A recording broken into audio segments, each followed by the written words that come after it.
The World Economic Forum's annual meeting in Davos, Switzerland begins tomorrow. But there'll be some notable absentees. The United States says it won't be attending, and British Prime Minister Theresa May is staying at home to try and push through her Brexit deal.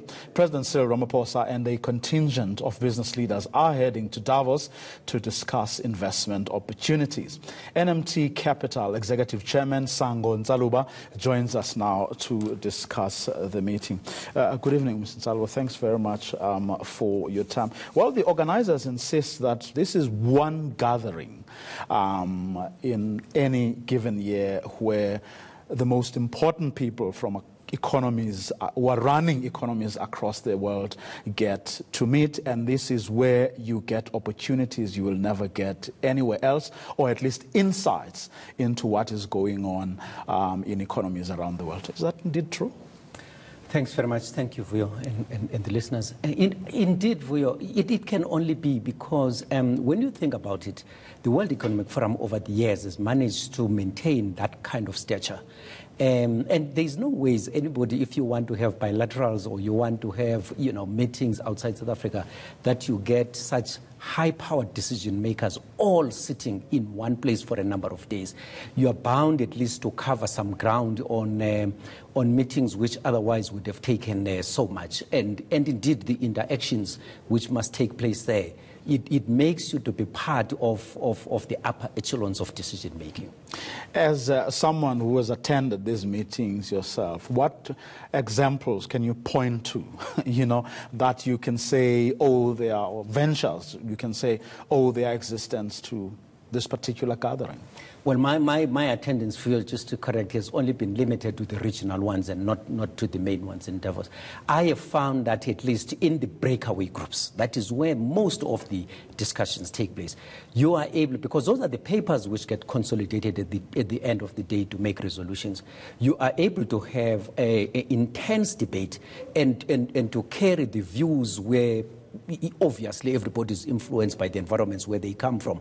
If there are one or two critical matters where you want to see them being included in the final resolutions, that's one of those areas. And I think in the earlier years, I think South Africa, for instance, when there was a lot of debate about the rise of Africa and Africa taking its rightful place in the world and how it must be taken serious, I think that's what we were pushing a lot in terms of during those times.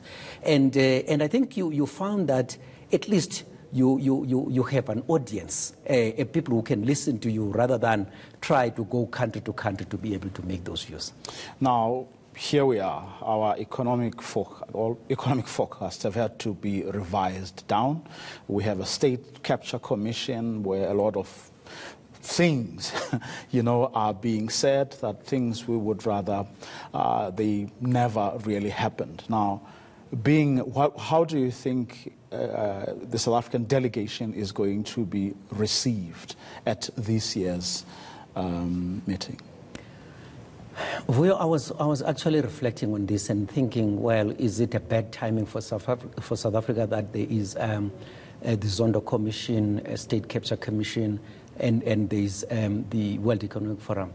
And my view is that no, actually, if you think about it, this sends a very good signal to the world that South Africa is a stronger democracy than what people think, young as it is. No other country, well, in most of the developing countries, would have such a commission, and is going on uninterrupted politically as it is now, and unearthing all the issues which it has. I think it's actually a very good story to tell. And I think if I was an investor sitting somewhere, I would actually say, wow, there is a rule of law in this country. Of course, some of the issues which are coming out in the commission are telling us that there are lessons to be learned, and I'm sure everybody looking is saying, well, if they don't learn from these lessons now, probably they will never learn. So I actually think it's not a bad thing. I think South Africa should go there with their heads high and not be apologetic to anybody for having instituted these commissions. As far as the downward economy, the regrading, it's a world issue. I think South Africa was never going to be insulated. And if you go back a few steps before, I think it started with the impasse between America and China. And that's what started. And I think the global agencies are saying, well, it's got a lot to do with you, with the weaker SOEs and all of that type of thing. But fundamentally, the starting point is what it is in the international arena.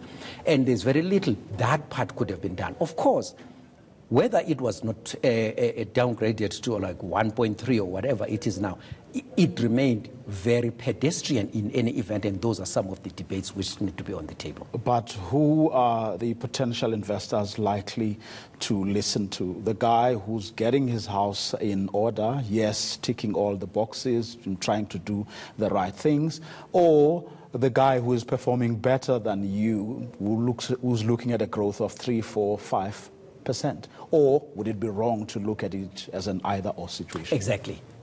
I think any investor, because they are looking long-term, they have got to look at the fundamentals. You might be having 3% or 4%, but from a very low base.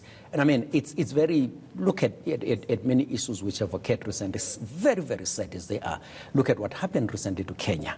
It's very bad for the people who died. It's very bad for the world order. But it's also it scares investments away. So people are going to look at what has been happening over time. I think what we need to be doing and emphasizing in South Africa in these environments is to talk a lot about the strong pillars of democracy and how we are then moving from there to growth. Growth will come, but there's a lot we have got to do internally in terms of restructuring the economy. And I think I like the theme of this year, this globalization 4.0, because one of the things it's talking about is how then do you deal with globalization in a manner that doesn't create, unfortunately, the sad situation where there's a huge gap between those who are rich and those who are poor. Okay, that's where we're going to leave it for today. Thanks very much for coming through. NMT Capital Executive Chairman Sango Ntsaluba.